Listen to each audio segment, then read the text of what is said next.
Hi everyone, welcome to Balu IQ online classes. ఈ వీడియోలో మనం డిస్కస్ చేయబోయే టాపిక్ ఏంటంటే ఇండియన్ హిస్టరీలో ఇంపార్టెంట్ టాపిక్ అయినటువంటి బుక్స్ అండ్ ఆథర్స్ అలాగే ఇన్స్క్రిప్షన్స్ అంటే శాసనాల గురించి మనం డిస్కస్ చేద్దామండి. అయితే మీరు కనుక ఫస్ట్ టైం మన బాలు ఐక్యూ ఛానల్ని విజిట్ చేస్తుంటే ఛానల్ని సబ్స్క్రైబ్ చేసుకోండి, వీడియోని లైక్ చేసి మీ ఫ్రెండ్స్తో షేర్ చేయండి. ఇండియన్ హిస్టరీకి సంబంధించినటువంటి నెంబర్ ఆఫ్ వీడియోస్ మన హిస్టరీ ప్లేలిస్ట్ యూట్యూబ్లో ఉంటాయన్నమాట. మీరు ఒకవేళ ప్రిపేర్ అవ్వాలనుకుంటే మీరు ప్రిపేర్ అవ్వచ్చు, హ్యాపీగా వినొచ్చు అనమాట. మరి ఒకవేళ మీకు కనుక ఫుల్ ఫ్లెజ్డ్ కంటెంట్ కావాలని అనుకుంటే మన బాలు ఐక్యూ యాప్ని మీరు డౌన్లోడ్ చేసుకోండి. గూగుల్ ప్లే స్టోర్లో అవైలబుల్ ఉంటుంది. Indian history and Indian polity, Indian economy 3 సబ్జెక్టులు నేనే చెప్పాను. అలాగే ఏపీ హిస్టరీ కూడా చెప్పానండి. సో మరి ఏపీ గ్రూప్ 2కి సంబంధించినటువంటి నోటిఫికేషన్ మనకి సెప్టెంబర్ 15న వస్తుంది కాబట్టి ప్రిలిమినరీలో ఇండియన్ హిస్టరీ అనేది మనకి 30 మార్క్స్ ఉంటుంది కాబట్టి మీకు నేను చెప్పిన కంటెంట్తో పాటుగా ఈ ఎంసీక్యూ వీడియోస్ డెఫినెట్గా మీకు హెల్ప్ అవుతాయండి.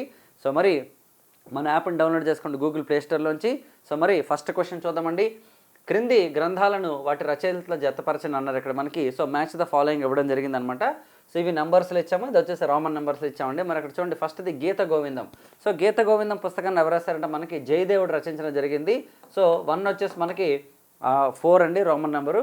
అలాగే ముద్రా రాక్షసుని తీసుకుంటే మనకి విశాఖ దత్తుడు రాయడం జరిగిందనమాట. మరి రెండోది వచ్చేసి 3 అనమాట. సో ఇక్కడ చూడండి 1, 4, 2, 3 అనమాట. అలాగే అమర కోసం తీసుకుంటే అమరసింహుడు, అభిజ్ఞాన శాకుంతలం, కాళిదాసు. కాబట్టి మనకి ఫస్ట్ ఆప్షన్లో ఉన్నాయన్నమాట. సో ఇక్కడ మనం తీసుకున్నట్లయితే గీత గోవిందం రచించిన మనకి జయదేవుడు అండి.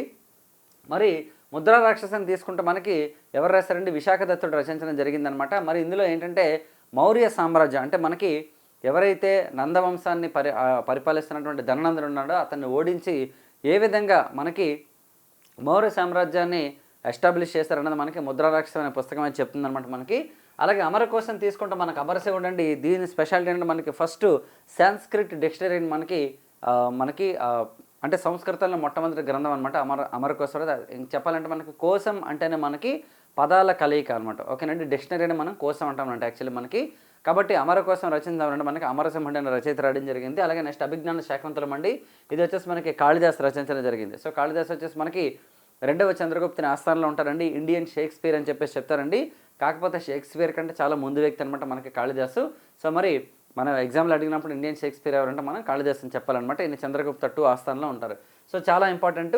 సో మరి అలాగే నెక్స్ట్ తీసుకుంటే గీత గోవిందం రాసిన జయదేవుడికి సంబంధించి లేదంటే మనకి గీత గోవిందం పుస్తకం తీసుకుంటే ఇందులో మనకి మ్యూజిక్ గురించి ఉంది, అలాగే డాన్స్ గురించి ఉంది, అలాగే వచ్చేసి మనకి చిత్రకళ అంటే మనకి పెయింటింగ్ గురించి కూడా ఉందన్నమాట. చూడండి, ఇక్కడ జయదేవుడు అష్టపదులను రాగా మరియు తాళాలతో కూర్చి సంగీత ప్రపంచానికి ఒక కొత్త ప్రక్రియను పరిచయం చేశారండి. నారాయణ తీర్థులు వంటి ఎందరో వాగ్గేయకారులకు కూడా ఇది స్ఫూర్తినిచ్చింది, ఇది మనకి గీత గోవిందం. అలాగే నృత్యం డ్యాన్స్ తీసుకుంటే కూచిపూడి వంటి భారతీయ శాస్త్రీయ నృత్యరీతుల్లో అష్టపదుల ప్రదర్శన అత్యంత ప్రాధాన్యత కలిగింది. ఓకే, ప్రతి రాత్రి పూరి జగన్నాథ్ ఆలయంలో జయదేవుని యొక్క గీత గోవిందాన్ని ఒడిస్సీ సంగీత పద్ధతిలో ఆలపిస్తారనమాట. చూడండి, చాలా ఇంపార్టెన్స్ ఉంది దీనికి. మనకి జగన్నాథ స్వామి టెంపుల్ ఏదైతే మనకి పూరిలో ఉందో అక్కడ జరిగినటువంటి జగన్నాథ్ ఉత్సవాల్లో అనమాట దీన్ని మనకి ప్రజెంట్ చేస్తారండి దీని ప్రకారం నృత్యాన్ని. మరి చిత్రకళ కాంగరా వంటి చిత్రకళా శైలులకు జయదేవుని యొక్క కవితలు ప్రాణం పోసాయి. కవితల్లో వర్ణనలను చిత్రకారులు తమ కుంచుత రంగుల్లోకి మార్చి గొప్ప కళాఖండాలను సృష్టించారు. అంటే ఆ పుస్తకం చదివి అందులో ఉన్న కవిత్వాన్ని అర్థం చేసుకొని ఇమాజినరీ పాయింట్ ఆఫ్ వ్యూలో అనమాట ఎన్నో పెయింటింగ్స్ అయితే మనకి జయదేవుడు రచించిన గీత గోవిందం ద్వారా రావడం జరిగింది. సో కాబట్టి చాలా ఇంపార్టెంట్ బుక్ ఇది కూడాను. సో మరి నెక్స్ట్ క్వశ్చన్ చూద్దామండి. రైట్, అలహాబాద్ స్తంభ శాసనం ఏ గుప్త చక్రవర్తి యొక్క విజయాలను మరియు వ్యక్తిగత లక్షణాలను వివరిస్తుందంట. చూడండి, ఇక్కడ అలహాబాద్ శాసనం అనగానే మనకు గుర్తొచ్చేస్తుంది ఆటోమేటిక్గాను. మరి ఎవరు అంటే చూడండి, చంద్రగుప్త మౌర్యుడు, సముద్రగుప్తుడు, మొదటి చంద్రగుప్తుడు, స్కందగుప్తుడు అండి. ఆన్సర్ వచ్చేసి మనకి సముద్రగుప్తుడు అండి. సో సముద్రగుప్తుడు ఏంటంటే అంటే మనకి అలహాబాద్ శాసనాన్ని వేయించడం జరిగిందండి. కానీ దీన్ని రచించింది ఎవరిని అడుగుతుంటారు, మనకి హరిసేనుడు అండి. ఓకే, హరిసేనుడు అనమాట. వెరీ వెరీ ఇంపార్టెంట్ అండి. మనకి గుప్త రాజుల్లో గొప్ప రాజు ఎవరంటే మనకి సముద్రగుప్తుడు అండి. ఎందుకంటే ఒక పక్క ఉత్తర భారతదేశంలోని దండయాత్రల ద్వారా కూడా చాలామంది రాజుల్ని, దక్షిణ భారతదేశంలో దాదాపు 12 మంది రాజుల్ని ఓడించడం జరిగింది. అలాగే నెక్స్ట్ తీసుకుంటే మనకి వాకాటక రుద్రసేనుడు ఎవరైతే ఉన్నారో అతను 9 మంది రాజులతో అటాక్ చేసినప్పుడు అనమాట అతన్ని కౌశాంబి యుద్ధంలో ఓడించింది మనకి ఎవరండి, సముద్రగుప్తుడు అండి. సో చాలా పాపులర్ అనమాట. ఇతన్ని మనకి ఇండియన్ నెపోలియన్ అని చెప్తారనమాట. అంటే యూరోపియన్స్ అంటే విఎస్ స్మిత్ అని అతను 1465లో సముద్రగుప్తుడు అనమాట నెపోలియన్తో కంపేర్ చేయడం జరిగిందనమాట. కానీ నెపోలియన్ కంటే ముందు జనరేషన్ మనకి సముద్రగుప్తుడు. సో వెరీ వెరీ ఇంపార్టెంట్ అండి. మరి సముద్రగుప్తుని తర్వాత మనకి రామగుప్తుడు, తర్వాత 2వ చంద్రగుప్తుడు వస్తారండి. సో గుప్త సామ్రాజ్యం నుంచి కూడా మనకి ఎగ్జామ్స్లో క్వశ్చన్స్ వస్తూ ఉంటాయి. సో నెక్స్ట్ క్వశ్చన్ చూద్దామండి. అలాగే మరి సముద్రగుప్తుని యొక్క బిరుదు తీసుకుంటే మనకి కవిరాజ్ అండి. ఈ శాసనం సముద్రగుప్తుని యొక్క సైనిక విజయాల దండయాత్ర మరి ఆయన యొక్క కవిరాజుని పేర్కొంటాయి. సంగీత సాహిత్య అభిరుచుల గురించి సమగ్ర సమాచారాన్ని కూడా మనకి ఇస్తుంది అనమాట. నెక్స్ట్ అండి కౌటిల్యుని యొక్క అర్థశాస్త్రానికి సంబంధించి క్రింది వ్యాఖ్యలే సరికానది ఏంటి? సో మనందరికీ తెలిసిన కౌటిల్యుడు రచించిన పుస్తకం మనకి అర్థశాస్త్రం అండి. ఓకే, కౌటిల్యుడు లేదా చాణక్యుడు లేదా విష్ణుగుప్తుడు అంటారనమాట. చంద్రగుప్త మౌర్యుని యొక్క ఓకేనండి, అంటే చంద్రగుప్త మౌర్యుని కాలంలో ఉంటారు ఆయన. అంటే వాస్తవానికి చెప్పాలంటే మనకి నందవంశం టైంలోనే ఉంటారు చాణక్యుడు. కానీ నంద రాజులు ఎవరైతే ఉంటారో వాళ్ళు ఇన్సల్ట్ చేస్తే ఆ తర్వాత అనమాట చంద్రగుప్త మౌర్యుడితో కలిసి నందవంశాన్ని నిర్మూలించి భారతదేశంలో మౌర్య సామ్రాజ్యాన్ని స్థాపించడంలో కీలక పాత్ర పోషించింది మనకి చంద్రగుప్త మౌర్యుడు. ఎవరండి? చాణక్యుడు. మరి చాణక్యుడికి సంబంధించి తీసుకుంటే ఇతన్ని మనం ఇండియన్ మాకివెల్లి అని కూడా పిలుస్తారండి. ఎందుకు అవన్నీ చెప్తాను మీకు.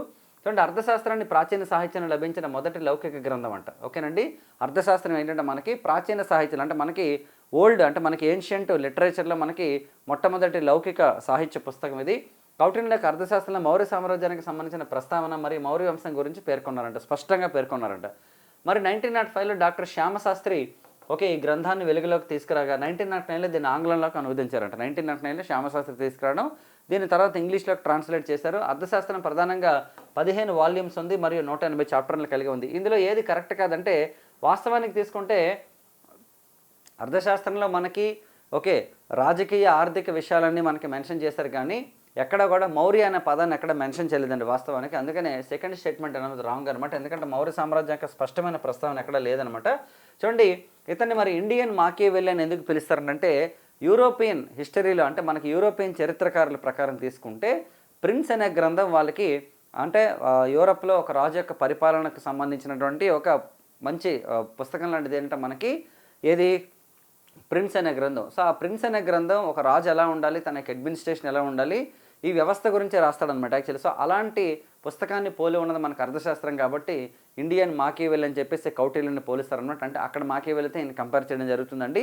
సో మరి చరిత్రకారుల ప్రకారం చంద్రగుప్త మౌర్యుని ఆస్థానంలో ప్రధానమంత్రిగా ఉన్నారు. ఇందులో ఎక్కువగా రాజకీయ ఆర్థిక పరమైన అంశాలకు ప్రాధాన్యతనిచ్చారు. అలాగే ప్రాచీన సాహిత్యంలో మొదటి లౌకిక గ్రంథం, దీనిలో పేర్కొన్న యథా రాజా తథా ప్రజ. సో మనం చాలాసార్లు చెప్తుంటామండి, రాజు ఎలా ఉంటే ప్రజలు అలా ఉంటారని చెప్పేసి. అదే మనకి ఎక్కడ చెప్పారంటే కౌటిల్యుడు అనమాట తన యొక్క అర్థశాస్త్రం గ్రంథంలో చెప్పడం జరిగింది. మరి మౌర్య అనే పదం ఎక్కడ ఉపయోగించలేదు యాక్చువల్ అర్థశాస్త్రంలో, మౌర్య అనే పదం వాడలేదు. మరి మైసూరులో పురాతన లైబ్రరీలో ఉన్న అర్థశాస్త్రాన్ని 1905లో శ్యామశాస్త్రి వెలుగులోకి తీసుకురావడం జరిగింది. Very very important. ఓకేనా? సో దీని తర్వాత 1909లో ఆంగ్లంలో కంటే మనకి అనువదించడం జరిగింది. 1909 అనగానే మనం గుర్తుపెట్టుకుంటాం ఏంటి, మనకి మింటోమార్ల రిఫార్మ్స్ వచ్చాయన్నమాట. మరి అర్థశాస్త్రంపై భట్టస్వామి ప్రతివాద సంచిక అనే వ్యాఖ్యానాన్ని కూడా రచించడం జరిగింది. ఇది కూడా ఇంపార్టెంట్ మనకి. దీనిలో ప్రధాన అంశం తీసుకుంటే మనకి దండనీతి. సో ఇది 15 వాల్యూమ్స్, 150 సెక్షన్స్, 180 చాప్టర్లు, 6000 శ్లోకాలు ఉన్నాయండి. సో చాలా చాలా ఇంపార్టెంట్. అర్థశాస్త్రానికి సంబంధించి కూడా మనకి డీటెయిల్డ్గా కనుక మీకు క్వశ్చన్ అడిగితే మీకు ఎక్స్ప్లెనేషన్ అంతా ఖచ్చితంగా ఉపయోగపడుతుంది. సో ఇది మనం ప్లేలిస్ట్లో పెడతామండి. సో మీరు చూసుకోవచ్చు. అశోకుని యొక్క శిలాశాసనాలకు సంబంధించి క్రింది జతల్లో ఏది కరెక్ట్గా లేదంట. Which of the following is not true with respect to the ఓకేనండి అశోక రాక్ ఎడిక్ట్స్ అనమాట. మనకి భారతదేశంలో శిలాశాసనాలని ఫస్ట్ జారీ చేసిన వ్యక్తి ఎవరంటే మనకి అశోకుడు వస్తాడనమాట. మనకి దాదాపు మనకి 14 శిలాశాసనాలు మనకి అవైలబుల్ ఉంటాయంటే మనకి కాంపిటేటివ్ ఎగ్జామ్స్కి ప్రిపేర్ అయ్యేటప్పుడు ఏ బుక్ తీసుకున్నా సరే మనకి 14 శిలాశాసనాలు ఇస్తారండి. అందులో కొన్ని నేను మీకు ఇక్కడ ఇచ్చాను, అందులో ఏది కరెక్ట్ కాదో చూద్దాం. సో మొదటి రాక్ ఎడిక్ట్ తీసుకుంటే జాతర మరియు తిరునాళ్ళలో జంతు బలులను నిషేధిస్తారు. అంటే జంతు బలులను నిషేధించడం మనకి మొదటి శిలాశాసనం. 3వ శిలాశాసనంలో రజ్జక మరియు యుక్త అధికారుల విధుల గురించి చెప్పారంటే. 5వ శిలాశాసనం ఇతర మతాల పట్ల సహనాన్ని గౌరవాన్ని కలిగి ఉండాలని చెప్తుంట. మరి 6వ శిలాశాసనం వచ్చేసి మనకి సమర్థవంతమైన పాలన మరియు ప్రజలందరూ నా బిడ్డలు అని చెప్పారంట. సో మరి ఇక్కడ రాంగ్ ఆన్సర్ ఏం చేసి మనకి 5వ శిలాశాసనం అండి. ఎందుకంటే మనకి 5వ శిలాశాసనంలో ఏం చెప్పారంటే పెద్దల్ని, తల్లిదండ్రుల్ని, గురువులను గౌరవించాలని తెలుపుతుందండి. అలాగే బానిసలను, యుద్ధ ఖైదీలను మానవతా దృక్పథంతో చూడాలని చెప్తుంది. అలాగే క్షమాభిక్ష కోసం చెప్తుంది. కానీ ఇక్కడ ఏమి ఇచ్చారంటే మనకి ఇతర మతాల పట్ల సహనం గురించి చెప్పారండి. ఇక్కడ అది కాదు. మరి 2వ శిలాశాసనం తీసుకుంటే మనకి ప్రజా సంక్షేమ చర్యలు. 3వ శిలాశాసనం బ్రాహ్మణులను, శ్రవణులను గౌరవించాలని చెప్తుంది. మరి అలాగే 4వ శిలాశాసనం అహింస కోసం చెప్తుంది. మరి 5వ శిలాశాసనం చెప్పినప్పుడు 6వది తీసుకుంటే ధర్మ మహామాచుల యొక్క నియామకం విధుల గురించి వివరిస్తుంది. సమర్థవంతమైన పాలన చెప్తుంది. మరి మోస్ట్ ఇంపార్టెంట్ ఏంటంటే ప్రజలంతా నా బిడ్డలే అని అశోకుడు ఏ శిలాశాసనంలో ప్రకటించడం చాలాసార్లు ఎగ్జాంపుల్ అడిగారండి. 6వ శిలాశాసనంలో. ఓకేనండి. అంటే మీరు ఎలా చెప్పుకోవచ్చు అంటే మనకి ప్రజలు నా 6వ ప్రాణం అని అశోకుడు చెప్పాడు. ఎందుకంటే మనం చెప్తాం కదా పంచప్రాణాలు అంటుంటాం. పంచప్రాణాలు కాకుండా ప్రజలు నా 6వ ప్రాణం అని ఎప్పుడు చెప్పారనంటే నా బిడ్డలు ఓకేనండి. సో నా బిడ్డలంతా ఆరో ప్రాణంతా సమానం అని అశోకుడు చెప్పడం గుర్తుపెట్టుకొని 6వ శిలాశాస్త్రంలో మనకి ఆ టర్మ్ చెప్పడం ఆ స్టేట్మెంట్ ఇవ్వడం జరిగింది. 7వ శాస్త్రంలో ఇతర మతాల పట్ల సహనాన్ని గౌరవాన్ని కలిపి ఉంటారండి. 8వ శిలాశాస్త్రం తీసుకుంటే విహారయాత్రకు బదులు దమ్మయాత్రలకు వెళ్ళమని చెప్తాడనమాట యాక్చువల్లీ. సో ఇదంతా ఇంపార్టెంట్. వీటితో పాటు 13th రాక్ ఎడిక్ట్ కూడా ఇంపార్టెంట్. 13వ శిలాశాస్త్రం ఏం చెప్తుందంటే అశోకుడికి సంబంధించింది మనకి 13వ శిలాశాస్త్రంలో అశోకుడు ఏంటంటే మనకి కళింగ యుద్ధం గురించి చెప్తాడండి. అది ఎప్పుడు జరిగిందమ్మా అంటే మనకి BC 261లో మనకి చెప్పడం జరిగిందండి. BC 261లో మనకి అశోకుడు కళింగ యుద్ధం గురించి మనకి మెన్షన్ చేయడం జరిగిందండి. ఓకే 13వ శిలాశాసనంలో కళింగ యుద్ధం గురించి చెప్పారు. మనకి ధౌళి అనే మనకి ప్రాంతంలో జరుగుతుంది. అలాగే ఒరిస్సాలో అనమాట జరిగింది ఇది మనకి. అలాగే మనకి ఏదైతే 13th ఇన్స్క్రిప్షన్లో మనకి తెలుగు వారి గురించి లేదంటే మనకి శాతవాహనుల గురించి మనకు మెన్షన్ చేసినటువంటి శిలాశాసనం కూడా మనకి 13th rock addict of Ashoka. Next చూడమ్మా మధుబన్ మరియు సోంపట్ శాసనాలు ఎవరికి సంబంధించినమాట? మధుబని మరియు సోంపట్ శాసనాలు ఎవరు అంటే 2వ చంద్రగుప్తుడు, హర్షవర్ధనుడు, కనిష్కుడు, 2వ కృష్ణుడు అండి. ఆన్సర్ వచ్చేసి మనకి హర్షవర్ధనుడు అండి. సో హర్షవర్ధనుడు వచ్చేసి మనకి AD 606 నుంచి 647 దాకా మనకి పరిపాలించడం జరిగిందండి. సో మరి హర్షవర్ధనుడికి సంబంధించి తీసుకుంటే ఆయన ఏంటి ప్రియదర్శిక, నాగానందం, రసరత్నావళి పుస్తకాలను రచించడం జరిగింది. అలాగే ఈయన ఎట్ ద ఏజ్ ఆఫ్ 16 అనమాట ఈ బికేమ్ ద కింగ్ అనమాట. So very very important. మరి హర్షవర్ధనుడిని ఓడించినటువంటి రాజు ఎవరంటే మనకి ఎవరంటే 2వ పులకేశి అండి. నర్మదా నది యుద్ధంలో ఓడిస్తాడనమాట. అలాగే హర్షవర్ధన్ మనం ఏం చెప్తామంటే మనకి ఉత్తర భారతదేశాన్ని పరిపాలించిన చిట్ట హిందూ చక్రవర్తిగా చెప్తారు. భారతదేశంలో మహామోక్ష పరిషత్తులను కండక్ట్ చేయడం జరిగింది. అలాగే హర్షుడి కాలంలోనే మనకు వచ్చినటువంటి చైనా యాత్రిక ఎవరంటే మనకి హుయాన్సాంగ్. ఇవన్నీ కూడా ఇంపార్టెంట్ మనకి హర్షుడికి సంబంధించి.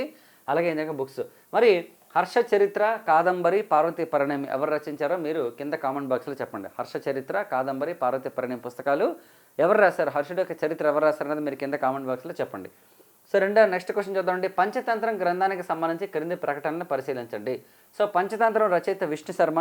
ఇది జంతువుల యొక్క కథల ద్వారా నీతిని బోధించే గ్రంథం. ఈ గ్రంథం మొదట సంస్కృత భాషలో రచించబడింది. ఇందులో ఏది సరైనవంట? 1 కరెక్టా, 1 2 2 3 1 2 3 అంటే మొత్తం అన్నీ కరెక్టే. ఎందుకంటే మనకి పంచ అంటే ఎన్ని 5. ఓకే సో 5 విషయాల గురించి చెప్తా అంటే మొత్తం 5 కథలు ఉంటాయి అనమాట ఇందులో మొత్తం. అంటే 5 రకరకాల యూనిట్లు ఉంటాయి అనమాట యాక్చువల్లీ పంచతంత్రంలో మనకి. సో మిత్రభేదం, మిత్రలాభం ఎలా ఉంటాయి కదా అవన్నీ కలిపి అనమాట యాక్చువల్లీ మొత్తం 5 ఉంటాయి. సో మరి ఈ పంచతంత్రం అనే గ్రంథాన్ని రచించినవారంటే మనకి విష్ణు శర్మ అండి. తెలుగులో అయితే మనకి దోపగుంట నారాయణకి రచించడం జరిగింది. మరి జంతువుల ద్వారా నీతి బోధించే గ్రంథం అంటే ఇది చాలా బాగుంటుంది యాక్చువల్లీ. ఈవెన్ నా దగ్గర కూడా ఉంది ఆ బుక్, ఒక తెలుగులో ఉందన్నమాట. పంచతంత్రం చాలా మంచి ఇంట్రెస్టింగ్ ఉంటాయి అనమాట కథలన్నీ. మీకు కూడా ఎప్పుడైనా సరే మెంటల్ రిలీఫ్ అంటే మైండ్ రిలీఫ్గా ఉండాలని అనుకుంటే ఇలాంటి బుక్స్ చదివితే మంచిది. సో ఇది కూడా మీరు చదవండి. ఇదివరకు నేను మీకు సజెస్ట్ చేశాను ఒక బుక్, అసమర్థన జీవిత యాత్ర, త్రిపురనేని గోపిచంద్ రచించినటువంటి పుస్తకం. అలాగే మీకు ఇంకా గణపతి అని చిలకమర్తి లక్ష్మీనరసింహ గారు రచించిన పుస్తకం కూడా నేను మీకు చెప్పడం జరిగింది. అవి కూడా బ్రహ్మాండంగా ఉంటాయి, అవి కూడా మీరు చదవండి వీలైతే. మరి అలాగే ఈ పుస్తకం వచ్చేసి మనకు మొదట సంస్కృత భాషలో రచించడం జరిగిందండి. సో చాలా ఇంపార్టెంట్ పంచతంత్రం గురించి. సో నెక్స్ట్ చూద్దామండి. ఓకే నెక్స్ట్ ఇరాన్ శాసనానికి సంబంధించి క్రింది ప్రకటనలను పరిశీలించమన్నారు. ఇక్కడ ఇరాన్ శాసనం ద్వారా సముద్రగుప్తుడు రచించిన సమాచారం తెలిసిందంట. మరి భారతదేశంలో సతీశాగమన ఆచారానికి సంబంధించిన తొలి శాసన ఆధారాలు ఇది ఒకటి. ఇరాన్ శాసనం మధ్యప్రదేశ్లో లభించింది. ఇందులో ఏది సరైనవి అన్నారు ఇక్కడ మనకి. ఆన్సర్ వచ్చేసి ఓకే ఇరాన్ శాసనం అనేది సముద్రగుప్తుడి గురించి కాదండి, ఇది స్కందగుప్తుడి గురించి చెప్తుంది అనమాట యాక్చువల్లీ. సో మిగతా 2 స్టేట్మెంట్లు కరెక్ట్ కాబట్టి ఆన్సర్ వచ్చేసి మనకి 2 and 3. ఓకేనండి. సో మనకి ఇరాన్ శాసనం అనేది మనకి స్కందగుప్తుడి గురించి చెప్తుందండి. సముద్రగుప్తుడి గురించి ఆల్రెడీ చెప్పాం, అలహాబాద్ శాసనం చెప్తుందని. అలాగే ఇందులో మొదట పేర్కొన్న విషయం ఏంటంటే సతీశాగమనం. భారతదేశంలో సతీశాగమనం కోసం అడ్రస్ చేసిన మొట్టమొదటి ఇన్స్క్రిప్షన్ ఏది అంటే మనకి ఇరాన్ శాసనం అనమాట. అలాగే నెక్స్ట్ వచ్చేసి ఎక్కడ ఉందంటే మనకి మధ్యప్రదేశ్లో లభించింది. Very very important. ఓకేనండి. సో మరి భారతదేశంలో సతీశాగమన చట్టాన్ని నిషేధించింది ఎవరండి అంటే విలియం బెంటిక్ అండి 1829లోని with the help of Raja Rammohan Roy. Okay ఇవ్వండి ఈ వీడియోకి సంబంధించినటువంటి books and authors and inscriptions అండి. కొంచెం టైం అడ్జస్ట్ అవ్వకపోవడం వల్ల రెగ్యులర్గా వీడియోస్ చేయలేదు, బట్ ఇక్కడ నుంచి ఖచ్చితంగా వీడియోస్ అయితే వస్తాయండి. డైలీ 2 వీడియోస్ చేద్దాం అనుకున్నాను, బట్ అది పాసిబిలిటీ ఉండట్లేదు సమ్టైమ్స్. అందుకని కనీసం ఒక వీడియో అయితే ఖచ్చితంగా వస్తుంది ఎవ్రీడే. ఓకే మీకు వీకెండ్లో అయితే polity current affairs and economy current affairs వస్తాయి. రెగ్యులర్గా మాత్రం హిస్టరీ, పాలిటీ, ఎకానమీ కంటెంట్ అయితే వస్తుందండి. ఇక్కడ నుండి షార్ట్ వీడియోస్ వస్తాయి, అన్నీ వస్తాయి అనమాట. ఎందుకంటే టైం కొంచెం అడ్జస్ట్ చేసుకొని నేను క్లాసెస్ చేయడానికి నేను ట్రై చేస్తున్నాను. సో మరి మన ఛానల్ని సబ్స్క్రైబ్ చేసుకోండి. మీరు Group 2 ఎగ్జామినేషన్ మెయిన్స్ రాసినంత వరకు కూడా ఇక్కడ నుంచి రెగ్యులర్గా మీకు వీడియోస్ అయితే నేను పోస్ట్ చేస్తానండి. ఒకవేళ నాకు మరీ టైం అడ్జస్ట్ అవ్వకపోతే అట్లీస్ట్ నేను ఓబీఎస్ అంటే ఏంటంటే మనకి ల్యాప్టాప్లో చెప్పొచ్చు అనమాట. మీకు ఆల్రెడీ పెట్టాను కొన్ని కరెంట్ అఫైర్స్ వీడియోస్, అలాగైనా సరే నేను ఖచ్చితంగా పెడతాను. ఓకే బట్ 99% మీకు డిజిటల్ బోర్డు మీద నేను మీకు క్లాసెస్ చేస్తాను. సో నెక్స్ట్ వీడియోలో మళ్ళీ కలుద్దాం. అలాగే మన యాప్ని డౌన్లోడ్ చేసుకోండి, అందులో కూడా మంచి కంటెంట్ చేస్తాను, అందుకని మనకు టైం అడ్జస్ట్ అవ్వట్లేదు యూట్యూబ్ వీడియోస్ కోసం. బట్ స్టిల్ అక్కడ ఇక్కడ రెండింటి దగ్గర మేనేజ్ చేసుకుంటే మీకు ప్రాపర్ కంటెంట్ ఇవ్వడమే మన టార్గెట్ అనమాట. అందులో మీకు టెస్ట్ సిరీస్ మెటీరియల్స్ కూడా రెడీ చేస్తున్నాను.